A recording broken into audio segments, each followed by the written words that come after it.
குழந்தைங்களுக்கு ஒவ்வொரு வருஷம் பர்த்டே வரும்போது, ஐயோ! இப்ப தானே குழந்தை பிறந்த மாரி இருக்கு. அதுக்குள்ள வளர்ந்துட்டாங்கன்னு தோணும். அதே மாரி தான் கல்யாணம்னாலும், இப்ப தானே கல்யாணம் பண்ண மாரி இருக்கு. அதுக்குள்ளயுமா இத்தன வருஷம் ஆயிடுச்சு அப்படின்ற மாதிரி தான் இருக்கு.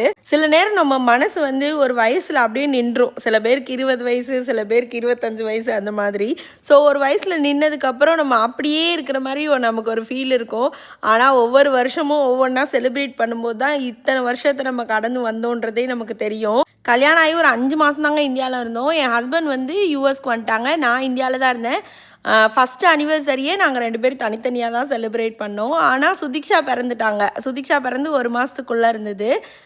அந்த அனிவர்சரியோட கிஃப்ட்டே சுதிக்ஷா தான் சொல்லிட்டு அவ்வளோ ஹாப்பியாக நாங்கள் செலிப்ரேட் பண்ணோம். சுதிக்ஷாவுக்கு 1 இயர் ஆகும்போது தான் நான் யூஎஸ்க்கே வந்தேங்க. அப்போ தான் அவங்க அப்பாவையே சுதிக்ஷா மொத பார்த்தாங்க. இந்த மாதிரி இந்த 15 வருஷத்தில் நிறைய ஸ்டோரிஸ் எங்களுக்கு இருக்குது. எல்லாருக்குமே அப்படி தானே ஒவ்வொரு வருஷம், ஒவ்வொரு நாளும், ஒவ்வொரு மாதமுமே பல விதமான ஸ்டோரிஸ் இருக்கும். ஸோ அந்த மாதிரி தான் நினச்சி பார்த்தா இவ்வளோ விஷயங்களை நம்ம கடந்து வந்திருக்கோமான்றது ஆச்சரியமாக இருக்குது.